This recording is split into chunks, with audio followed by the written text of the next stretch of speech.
بسم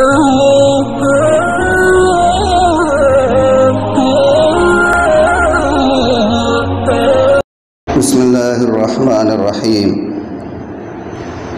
تفسیر قرآن کریم کا یہ جو سلسلہ چل رہا ہے، گزشتہ کل آپ کو ذہن میں ہوگی یہ بات، بنی اسرائیل کا تذکرہ چل رہا تھا۔ بنی اسرائیل کے متعلق گزشتہ 2 دنوں سے کافی کچھ کہا گیا، ان کی تاریخ آپ کے ذہن میں ہوگی۔ میں مختصر اتنا بتلا دوں کہ جب اللہ کے رسول صلی اللہ علیہ وآلہ وسلم کی بعثت مبارکہ ہوئی تو اس وقت بنی اسرائیل کے یا اوس و خزرج کے کچھ لوگ جو ایمان لے آتے تھے تو یہ لوگ ان کو تنہائی میں کہا کرتے تھے کہ ٹھیک ہے تم ایمان لے آئے، ہمیں یقین ہے یہ اللہ کے رسول ہے، لیکن خود ایمان نہیں لاتے۔ تو ان کے ایمان نہیں لانے کی وجہ کیا ہوتی تھی؟ ان کے ایمان نہیں لانے کی وجہ سے ان کی مارکیٹ کی مونوپولی، ان کا جو وقار بنا ہوا تھا، جو مقام بنا ہوا تھا، ان کو یہ لگتا تھا کہ ہم لوگ اگر ایمان قبول کرتے ہیں تو یہ جو ہم سب کو جھانسا دیتے آ رہے تھے کہ نبوت تو ہمارے خاندان کا حصہ ہے اور اجارہ داری یہ ہمارے خاندان کا حق ہے، یہ بھرم ٹوٹ جائے۔ تو اس بھرم کو باقی رکھنے کے لیے اور اس مونوپولی کو قائم رکھنے کے لیے مارکیٹ کی وہ لوگ ایمان قبول نہیں کرتے، لیکن جو ایمان قبول کرتے تھے ان سے کہتے تھے چلنے دو، صحیح ہے، اچھا کر رہے ہو۔ تو اللہ نے اس سے پہلے آپ کو یاد ہوگا جو حصہ ہم پڑھ چکے ہیں، اس میں یہ کہا گیا کہ بھئی تم دوسروں کو جو چیز کہتے ہو خود کیوں نہیں کرتے ہو، حق بات کے ساتھ غلط کو کیوں گڑبڑ کرتے ہو، یہ ساری چیزیں بتائی۔ اب یہاں سے جو حصہ شروع ہو رہا ہے وہ اسی پس منظر میں ہے۔ اور ایک بات یہ بھی ذہن میں رکھیے، میں اس سے پہلے بھی کہہ چکا ہوں کہ قرآن کی کوئی بات کسی کنٹینٹ میں آ سکتی ہے، نازل ہو سکتی ہے، اس کا کوئی مخصوص اور پرٹیکولر شان نزول یا سبب نزول ہو سکتا ہے، لیکن یہ آیت ہمیشہ کے لیے اسی پس منظر کے ساتھ خاص ہو ایسا ضرور ہے۔ قرآن کی ہر آیت صبح قیامت تک پوری انسانیت کے لیے ہدایت نام ہے نا۔ اب یہاں سے شروع کرتے ہیں، میں اس کا حصہ بھی آپ کو بتاؤں گا۔ اعوذ باللہ من الشیطان الرجیم، بسم اللہ الرحمن الرحیم۔ وَأَقِيمُوا الصَّلَاةَ وَآتُوا الزَّكَاةَ وَارْكَعُوا مَعَ الرَّاكِعِينَ أَتَأْمُرُونَ النَّاسَ بِالْبِرِّ وَتَنْسَوْنَ أَنفُسَكُمْ وَأَنْتُمْ تَتْلُونَ الْكِتَابَ فَلَا تَعْقِلُونَ وَاسْتَعِينُوا بِالصَّبْرِ وَالصَّلَاةِ وَإِنَّهَا لَكَبِيرَةٌ إِلَّا عَلَى الْخَاشِعِينَ الذين يظنون أنهم ملاقو ربهم وأنهم إليه راجعون۔ یہ حصہ جو ہے وَأَقِيمُوا الصَّلَاةَ وَآتُوا الزَّكَاةَ وَارْكَعُوا مَعَ الرَّاكِعِينَ اور أَتَأْمُرُونَ النَّاسَ بِالْبِرِّ وَتَنْسَوْنَ أَنفُسَكُمْ وَأَنْتُمْ تَتْلُونَ الْكِتَابَ فَلَا تَعْقِلُونَ، یہ کل ہم پڑھ چکے ہیں، اس کی تشریح بھی آپ کے سامنے آ گئی۔ آج جو 2 آیتیں ہمارے سامنے ہیں وہ ہے وَاسْتَعِينُوا بِالصَّبْرِ وَالصَّلَاةِ اور اس کے بعد والی الَّذِينَ يَظُنُّونَ۔ ترجمہ ان دونوں آیات مبارکہ کا یہ ہے، اور مدد چاہو صبر سے اور نماز سے، اور البتہ وہ بھاری ہے مگر انہی عاجزوں پر جن کو خیال ہے کہ وہ روبرو ہونے والے ہیں اپنے رب کے، اور یہ کہ ان کو اسی کی طرف لوٹ کر جانا ہے۔ تو یہاں پر نماز اور صبر کے ذریعے مدد چاہنے کی اللہ تعالیٰ نے تلقین کی ہے۔ براہ راست کس سے خطاب ہے؟ بنی اسرائیل سے۔ کیوں ہے؟ اس لیے کہ ان کو جو اپنی اسٹیٹس کو برقرار رکھنے کا ڈر تھا، جس کی وجہ سے ایمان قبول نہیں کرتے تھے اور لوگوں کو بولتے تھے ہاں اچھا کام کر، ان کو جو اپنی مارکیٹ کے مونوپولی قائم رکھنے کا ایک ڈر تھا کہ یہ قائم نہیں رہ پائے گی، لیکن لوگوں کو بولتے تھے۔ تو اللہ تعالیٰ کریں کہ اگر تم کو تمہارے مال اور منصب کی اتنی ہی محبت ہے جس کی وجہ سے تم ایمان نہیں قبول کریں، تو ہم آسان نسخہ بتاتے ہیں کہ یہ دونوں چیزوں کی محبت ختم ہو جائے گی اور تم ایمان کی دولت سے سرفراز ہو جاؤ گے۔ اور وہ کیا ہے؟ فرمایا وَاسْتَعِينُوا بِالصَّبْرِ وَالصَّلَاةِ۔ دیکھو اگر یہ چیزیں رکاوٹ بن رہی تو نماز اور صبر کے ذریعے سے اللہ سے مدد چاہو۔ تو اس سے کیا ہوگا؟ نماز اور صبر کی وجہ سے تمہاری مال و دولت کی محبت بھی ختم ہوگی، اور اس کے ساتھ ساتھ منصب اور عہدے اور ڈیزگنیشن کا بھی جو ہے تمہارا وہ سب خواہش ختم ہو جائے گی، یہ فرمائیں۔ اب یہاں پر ایک لفظ ہے صبر۔ صبر کس کو کہتے ہیں؟ عام طور پر ہم لوگ یہ سمجھتے ہیں کہ صبر جو ہے کوئی تکلیف آ گئی، مصیبت آ گئی، کوئی نقصان ہو گیا تو اس کو برداشت کر لینا، سہار لینا، یہ صبر ہے۔ ٹھیک ہے، یہ بھی صبر ہے، لیکن صبر صرف یہی نہیں ہے. میں آپ کو بتاؤں کہ علماء نے صبر کی 3 قسمیں لکھی ہے. کتنی قسمیں لکھی ہیں؟ 3 قسمیں لکھی ہیں. نمبر 1 صبر علی الطاعات، عبادتوں پر صبر کرنا. وہ کیسے؟ سخت سردی کا موسم ہے، صبح اٹھنا جو ہے بھاری جا رہا ہے، بہرحال اٹھ گئے، لیکن اٹھنے کے بعد معلوم ہوا کہ پانی جو ہے برف کی طرح ہے، وضو کرنے کے لیے دل نہیں چاہ رہا ہے، لیکن صبر کرے، برداشت کرے اور وضو کر لے آدمی کو نماز کے لیے نکل. سخت دھوپ اور حرارت اور شدت کی جو ہے تو تمازت ہے اور روزہ رکھنا جان پر جا رہا ہے، لیکن آدمی صبر کر لے، روزہ رکھ لے، یہ صبر ہے. اس کو کہتے ہیں صبر علی الطاعات. اور ایک ہے صبر علی المعصیہ، صبر علی المعصیہ، یعنی یہ ہے کہ آدمی کہیں تنہائی میں ہے، کوئی ایک آدھی دوشیزہ سامنے آ گئی ہے، تنہائی میں سر ہے، اور ایسے وقت پر شیطان جو ہے پورے راستے بنا دیتا ہے نا. یہ فطری بات ہے، ایک دم فطری بات ہے. حضرت یوسف علیہ السلام کا واقعہ پڑھے یا نہیں پڑھے؟ وقت کے نبی تھے، وقت کے نبی، اور وقت کے نبی ہونے کے باوجود گھر میں تنہائی میسر آ گئی. عزیز مصر باہر گیا ہوا ہے، خادمہ کوئی نہیں ہے، تو یوسف علیہ السلام جس گھر میں تھے اس گھر کی جو صاحبہ تھی، مالکین تھی، اس نے جب تنہائی کو دیکھا تو کیا کیا؟ سارے دروازے بند کر اور حضرت یوسف سے کہا ہے طلب، چلو شروع ہو جائے. کیا کہا؟ ہے طلب، آؤ شروع ہو جائے. تو انسان نے، میں نے جیسے کل بھی بتایا کہ شیطان نے جو ہے قسم کھائی ہوئی ہے، اچھا ان کو نائب بنا رہے، دیکھو میں ان کو کیسے بھٹکا کے بتاتا ہوں، ہے نا. تو یہ ایسے جتنے مواقع آتے ہیں، ان مواقع پر اللہ کا استحضار کر کے، آخرت کا استحضار کر کے اپنے آپ کو ان ڈیزائرز سے، ان ایمبیشن سے اور ان خواہشات سے روکنا، یہ بھی صبر ہے. یہ بھی کیا ہے؟ صبر ہے. اور تیسرا صبر جو عام طور پر معمول ہے، مصیبت آ گئی، پریشانی آ گئی، تکلیف آ گئی، نقصان ہو گیا، کچھ صدمہ پہنچ گیا، کسی کا انتقال ہو گیا، تو اس پر صبر کر، اس پر صبر کر. اور اس پر صبر کا اظہار کیسے ہوگا؟ اب جیسے ہمارے پاس کسی کا انتقال ہو جائے تو جنازہ اٹھتے وقت مردوں کی طرف تو تھوڑا سا وقار برقرار رہتا ہے، لیکن جو خواتین کا سیکشن ہوتا ہے دیکھو کیا چیختی ہے، چلاتی ہے، ہنگامہ کرتی ہے. وہ بیٹی آ رہی ہے، آٹو سے اتری نہیں، لائن سے کرسی لگا کر مرد حضرات بیٹھے ہوئے، وہ سب کے سامنے وہیں سے جو ہے چیخنا چلانا شروع کر دیا. میرے آنے تک تو انتظار کرنا تھا، ابو کیا اتنی جلدی تھی. یہ جو ٹیون رہتا ہے یہ صبر کے منافی ہے. یہ فطری چیز ہے، انسان کو غم ہونا، رونا چاہیے. نہیں رو گے تو اندر کیا کہتے ہیں اس کو، درونہ بھر جائے گا. درونہ بھر جائے گا تو وہ وبال جان بھی بن سکتا ہے. اور رونا فطری چیز ہے. اللہ کے رسول صلی اللہ علیہ وسلم کے صاحبزادے حضرت ابراہیم کا جب انتقال ہوا، اب قبر میں اتار رہے ہیں، آنکھوں سے آنسو جاری. صحابہ نے کہا اللہ کے رسول یہ کیا؟ آپ خود صبر کی بات کرتے ہیں اور آپ کے آنکھوں سے جو ہے آنسو بہ رہے ہیں. کہا کہ نہیں، یہ صبر کے منافی نہیں ہے.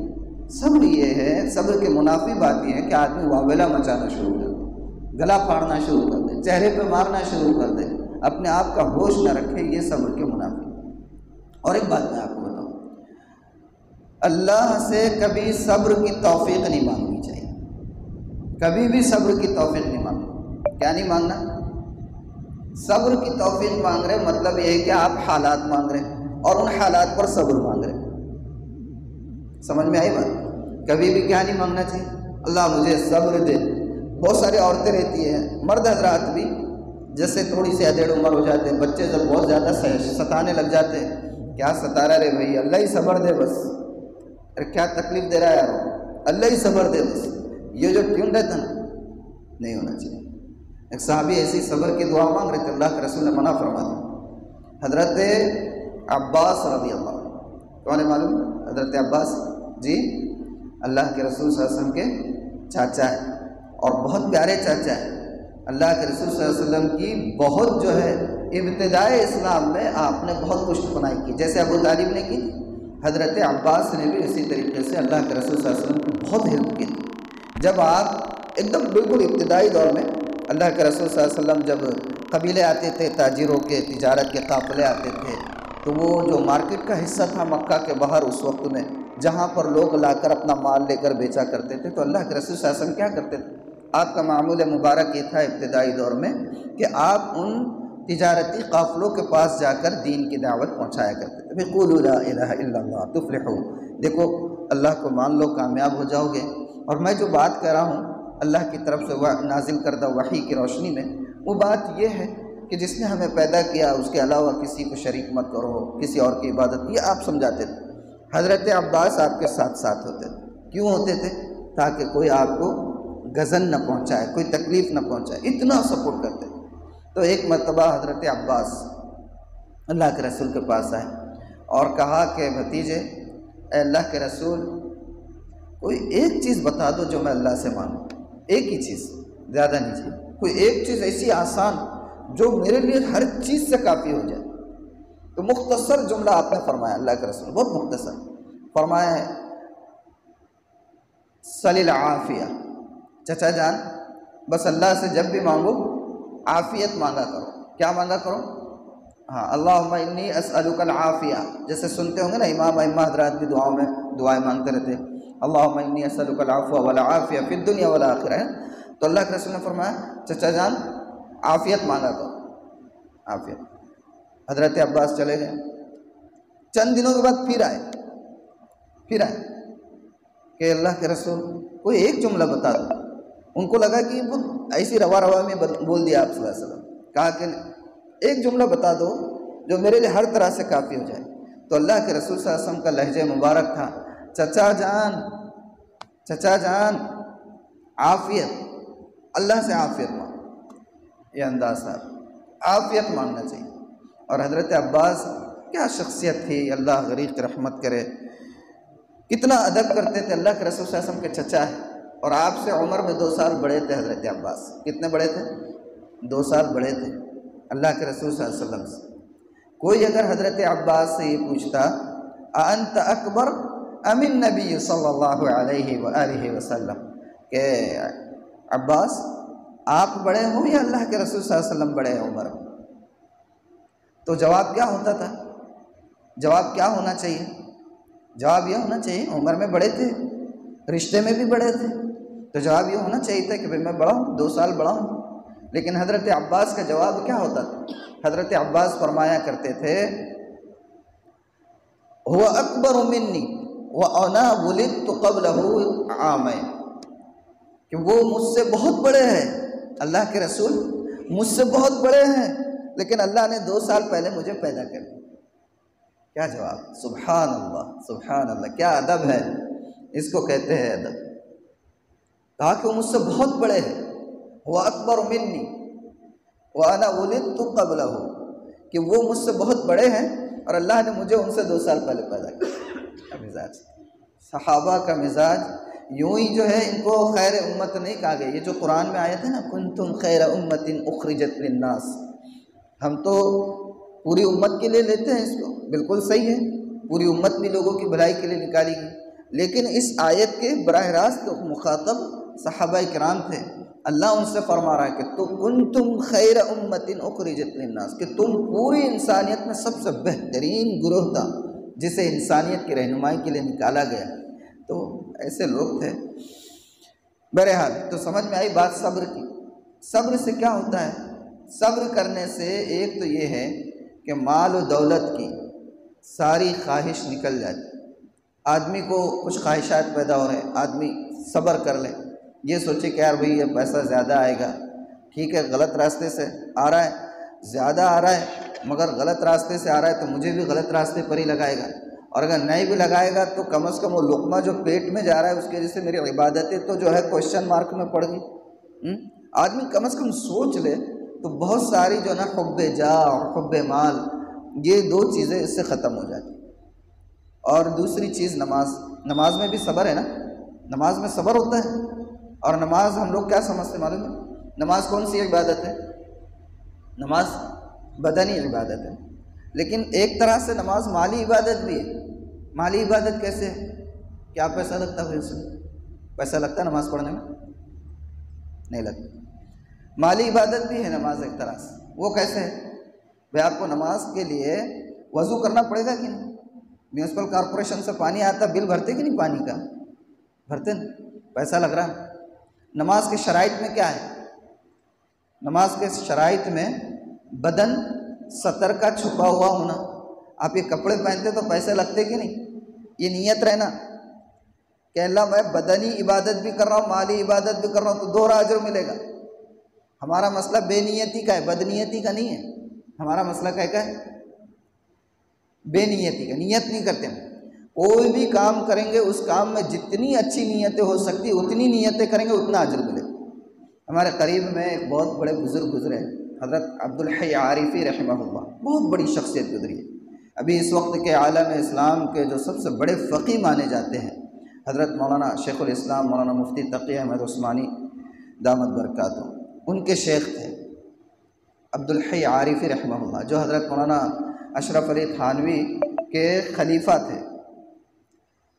ان کی ایک بات کہیں پڑھنے میں آئی تھی، کیا پیاری بات ہے، سبحان اللہ۔ دیکھیں وہ یہ کہتے تھے کہ میں جب بھی گھر میں جاتا ہوں، جب کبھی گھر میں جاتا ہوں اور گھر میں جاتا ہوں تو چھوٹے چھوٹے بچے جو گھر کے نواسے پوتے جو بھی ہے یا بھتیجے وغیرہ، اگر وہ سامنے آتے تو دل بولتا ہے کہ ان کو بس پیار کروں۔ کیا کروں؟ پیار کروں۔ خود کا گھر ہے، خود کے بچے ہیں، کون روکنے والا ہے؟ کوئی روکنے والا ہے؟ کہتے ہیں کہ جب یہ دل بولتا ہے کہ میں ان بچوں کو پیار کروں تو میں فوراً رک جاتا ہوں، فوراً رک جاتا ہوں۔ اور رک کر کیا کرتے ہیں؟ رک کر میں جو ہے فوراً ذہن میں ایک بات کو مستحضر کر لیتا ہوں کہ میرے اور آپ کے آقا، میرے آقا کو بھی صلی اللہ علیہ وآلہ وسلم چھوٹے بچوں سے بہت پیار تھا۔ آپ اپنے نواسوں کو اگر نماز کے دوران سجدے کی حالت میں حسن و حسین پیٹ یا پیٹھ کے اوپر آ جاتے تو آپ صبر کرتے اس وقت تک کہ جب تک کہ وہ ہٹ نہ جائے۔ اتنا پیار، اتنا پیار تھا۔ اور کہیں سے اگر آپ خطبہ بھی دے رہے ہیں، معلوم ہوا نواسا ادھر سے آ رہے ہیں، بھاگتے ہوئے آ رہے ہیں، تو آپ ممبر سے نیچے اتر کر ان کو جو ہے تو کندھے پہ بٹھا لیتے تھے، اس طریقے سے کندھے پر بٹھا کے آ کے کندھے پہ بچہ ہے اور آپ ممبر پہ آ کے خطاب فرما رہے ہیں۔ تو حضرت عبدالحی عارفی رحمہ اللہ فرماتے ہیں کہ میرا دل جب کبھی چاہتا کہ میں بچوں کو پیار کروں، بچے نظر آ رہے ہیں تو میں 1 منٹ کے لیے رک جاتا ہوں اور یہ سوچتا ہوں کہ یہ میرے نبی کی سنت ہے، یہ کام میرے نبی کی سنت ہے۔ میرے نبی کو بچوں سے پیار کرنا، بچوں سے محبت کرنا بہت محبوب تھا۔ اب یہ جب ذہن میں خیال آ گیا، اس کے بعد میں آگے بڑھتا ہوں اور بچے کو لے کے پیار کرتا ہوں۔ سبحان اللہ، اپنی اولاد سے محبت فطری چیز۔ جاتے آفس سے آیا بندہ، کام سے آیا، کپڑے نکالا، تھوڑا سا فریش ہوا کہ سب سے پہلا کام کیا کرتے ہیں بھائی؟ اگر نانا اور دادا نہیں ہوئے تو اپنی اولاد کو لیں گے، اور اگر نانا دادا بن گئے تو بعد میں کیا ہوتا؟ آخر عمر میں کیا ہوتا؟ آخر عمر میں دودھ سے زیادہ ملائی پسند آتی ہے۔ کیا ہوتی؟ بعد میں دودھ اچھا نہیں لگتا، کھٹا ہو جاتا، دودھ کھٹا ہو جاتا، بعد میں ملائی پسند آتی، ملائی۔ ارے بھائی ملائی ہے کیا؟ تو بچوں کے آنکھ پہ گرے۔ تو بہرحال بات سے بات کدھر نکل رہی، بہرحال تو کیا فرمایا؟ بنی اسرائیل سے فرمایا کہ دیکھو تم لوگوں کو بولتے ہو ایمان قبول کیے، بہت اچھا ہے، قبول کیے رہو۔ ارے بھائی آپ کیوں نہیں لا رہے؟ آپ کیوں نہیں کر رہے؟ آپ کے پاس تو کتاب نہیں، تھوڑا مسئلہ ہے نا۔ اگر ہم سالوں سے بولتے آ رہے تھے، اب اگر قبول کر لیں گے تو لوگ کیا بولیں گے؟ تو یہ حب جاہ اور حب منصب تھا جس کی وجہ سے وہ لوگ ایمان قبول کرنے کے اور ایمان کی دولت سے محروم رہ رہے تھے۔ اللہ نے کہا کہ اگر یہ کیفیت ہے، نماز کے ذریعے سے اور صبر کے ذریعے سے اللہ سے مدد چاہو، یہ ساری خباثتیں نکل جائیں گی، یہ ساری خباثتیں۔ اب یہ بنی اسرائیل کے ساتھ ساتھ خطاب کس کو ہے؟ ہم کو بھی ہے۔ اللہ کے رسول صلی اللہ علیہ وسلم کا کیا معمول مبارک تھا؟ میں نے ہلکا سا کل بھی اشارہ کیا تھا، آپ کو بتاؤں۔ حضرت حذیفہ رضی اللہ عنہ، حذیفہ بن یمان، بہت جلیل القدر صحابی ہے۔ میں نے گزشتہ غالباً جمعہ میں بھی کہا تھا کہ بہترین ڈیٹیکٹیو تھے۔ ان کو اللہ کے رسول صلی اللہ علیہ وسلم نے غزوہ احزاب، جو خندق والا جو ہوا تھا، غزوہ خندق، اس میں آپ نے کفاروں کی لشکر کی آپ کو جاسوسی کے لیے بھیجا تھا۔ حضرت حذیفہ کہتے ہیں کہ میں جب آیا، کیونکہ گھیر لیا تھا کفاروں نے مکہ کو، مدینے کو، اور خندق کھود دی گئی تھی ان سے بچاؤ کے لیے، اور وہ لوگ بہت بڑی تعداد میں آئے ہوئے تھے۔ حضرت حذیفہ کہتے ہیں کہ میں وہاں سے جاسوسی کر کے آیا، رات کا ٹائم ہے، سب سوئے گئے۔ میں جب آیا تو میرے پیر کو کوئی چیز لگی، دیکھا تو اللہ کے رسول صلی اللہ علیہ وسلم چادر اوڑے ہوئے سجدے میں پڑے ہوئے۔ سبحان اللہ، سبحان اللہ، سبحان اللہ، غور کریں آپ۔ کہتے کہ میں آیا تو دیکھا کہ اللہ کے رسول چادر اوڑھ کر سجدے میں پڑے ہوئے ہیں، امت سو رہی ہے، آپ سجدے میں پڑھ کر جو ہے امت کی حفاظت کے لیے اللہ سے دعائیں مانگ۔ حالات آئے، مسائل آئے، مشکلیں آئیں، کوئی بھی چیز آئی۔ غزوہ بدر کا آپ نے سنا ہوگا، حضرت علی سے روایت، حضرت علی فرماتے ہیں کہ غزوہ بدر کی رات میں نے دیکھا کہ پورے جو اس وقت جتنے لوگ تھے 313، وہ سب کے سب، یعنی دوسرے دن غزوہ ہونے والا ہے، رات کو سب کے سب سو رہے ہیں، اور ایک اللہ کے رسول ہے کہ پوری رات آپ سجدے میں پڑے رہے، اور اللہ سے کہہ رہے ہیں کہ دیکھ اے اللہ، اے باری تعالیٰ، اگر آج یہ امت ختم ہو گئی تو قیامت تک، قیامت کی صبح تک آپ کا نام لینے والا کوئی نہیں رہے۔ جب تیز ہوا چلی فوراً مسجد کی طرف رخ، تو یہ ہے چیز ہے نا۔ تو ذرا کچھ حالات آئے تو کیا کرنا ہے؟ صبر اور نماز۔ اور اس کے بعد اللہ تعالیٰ نے فرمایا انہا لکبیرۃ الا علی الخاشعین، البتہ وہ بھاری ہے مگر کن لوگوں پر بھاری نہیں ہے؟ جو خشوع رکھنے والے ہیں، ڈرنے والے اللہ سے، ہے نا۔ نماز بھاری ہے، صبر کرنا بھاری ہے، واویلا کرنا آسان ہے، نماز چھوڑنا آسان ہے، مگر کن لوگوں پر بھاری نہیں ہے؟ جن کے دلوں میں اللہ کا ڈر ہوتا ہے تو ان پر بھاری نہیں ہے۔ ہم لوگ بولتے ہیں نا خشوع اور خضوع، یہ دو لفظ ایک ساتھ بولتے ہیں، عام طور پر استعمال کرتے ہیں نا، دونوں میں بڑا فرق ہے۔ میں آپ کو آج بتاؤں کیا فرق ہے۔ خشوع کہتے ہیں دل کی عاجزی، کس کو کہتے ہیں؟ ہاں، باطن کی صفائی اور باطن کی عاجزی اور اللہ کے ڈر۔ اور خضوع کہتے ہیں ظاہر کے تواضع۔ خضوع کس کو کہتے ہیں؟ ظاہر کے تواضع کو خضوع کہتے ہیں۔ اب یہ لوگ کون ہیں ڈرنے والے؟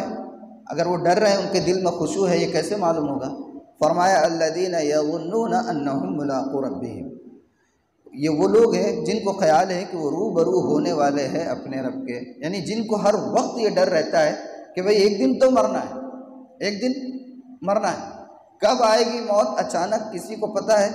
جن کے ذہن میں یہ خیال رہتا ہے ان کے دل میں ڈر ہوتا ہے، اور جن کے دل میں ڈر ہوتا ہے اس کا اظہار بدن سے ہوتا ہے، نمازوں کے ذریعے سے، صبر کے ذریعے سے، اپنے آپ کے طرف توجہ کرنے کے ذریعے سے، ہے نا۔ تو کہا کہ یہ لوگ کون ہیں خشوع والے؟ جن کو یہ یقین ہے کہ وہ اپنے رب کے ساتھ جا کر ملنے والے، وَأَنَّهُمْ إِلَيْهِ رَاجِعُونَ، اور یہ کہ ان کو اسی کی طرف لوٹ کر جانا ہے۔ آئی بات سمجھ؟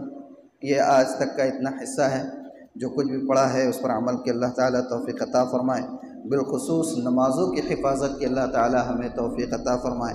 یہ ایک چیز ایسی ہے کہ اس میں ہمارا بڑا معاملہ عجیب ہے کہ نمازیں پڑھ بھی لیتے ہیں، توفیق مل بھی جاتی ہے، تو نمازوں کے اندر جو ہے ہمارا دھیان نہیں ہوتا ہے۔ بہت سارے نمازوں کے لیے آ رہے ہیں، آفس کے، کاروبار کے، گھر کے جھمیلے سارے اسی میں حل ہوتے ہیں۔ یہ بھی ایک حقیقت ہے، یعنی ایک روا روی میں بیان نہیں کر رہا ہوں، یہ ایک حقیقت ہے۔ تو اللہ سے خشوع بھی مانگنا چاہیے، اللہ سے خشوع بھی مانگنا چاہیے نا۔ اللہ کامیاب مسلمانوں کی علامت اللہ نے بتایا، قد افلح المؤمنون الذین هم فی صلاتهم خاشعون، کامیاب مومن کون ہے؟ جو نمازوں میں خشوع اختیار کرنا ہے۔ تو اللہ تعالیٰ ہمیں توفیق عطا فرمائے، جو کچھ پڑھا ہے اس پر عمل کی توفیق نصیب فرمائے۔ مسائل کا ایک سلسلہ ہے، وہ بھی ایک مسئلہ پڑھ لیتے ہیں۔